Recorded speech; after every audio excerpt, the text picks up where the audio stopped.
tahu gak sih dalam menyusun laporan keuangan itu kita tidak boleh sembarangan.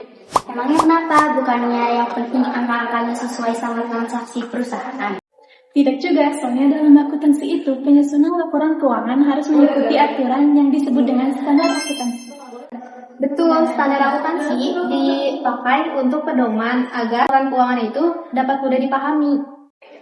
Jadi semua perusahaan harus mengikuti standar yang sama. Nah, di video kali ini kita bakal membahas tentang standar akuntansi. Yang pertama, kita akan membahas pengertian dan sumber standar akuntansi.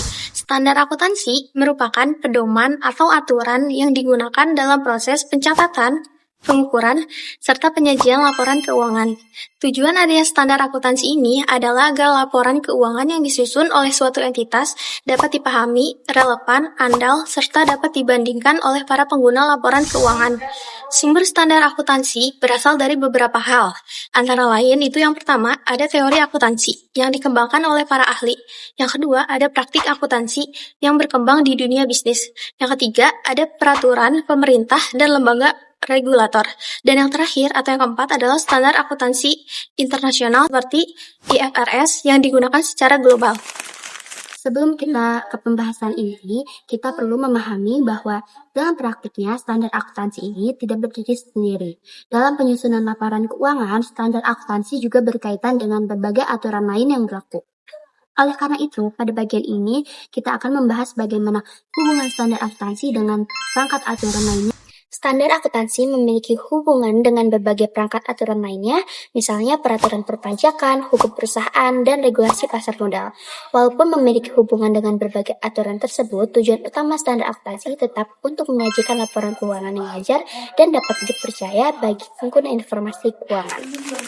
Di tingkat internasional, standar akuntansi disusun oleh lembaga yang bernama International Accounting Standard Board atau IASB.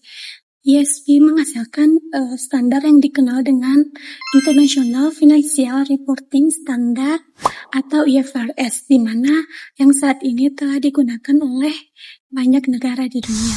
Sedangkan di Indonesia sendiri, standar akuntansi disusun oleh Dewan Standar Akuntansi Keuangan atau DSAK yang berada di bawah Organisasi Profesi Ikatan Akuntan Indonesia atau IAI. Di Indonesia terdapat beberapa jenis standar akuntansi seperti PSAK untuk entitas umum, SAK etap, SAK UMKM, serta SKP untuk sektor pemerintahan. Kita perlu mengetahui bahwa standar akuntansi tidak bersifat tetap, tetapi terus berkembang mengikuti perubahan yang terjadi di dunia bisnis dan ekonomi. Perkembangan tersebut membuat standar akuntansi selalu diperbarui agar tetap relevan dan dapat digunakan secara luas dalam penyusunan laporan keuangan. Di tingkat internasional, banyak negara mulai menerapkan IFRS agar laporan keuangan dapat dibandingkan secara global. Di Indonesia sendiri, standar akuntansi juga mengalami proses konvergensi dengan IFRS sehingga PSAK yang ditetapkan semakin selaras dengan standar internasional. Dari penjelasan tersebut, dapat disimpulkan bahwa standar akuntansi memiliki peran penting dalam penyusunan laporan keuangan. Selain itu, standar akuntansi juga terus mengikuti perkembangan ekonomi dan juga bisnis global.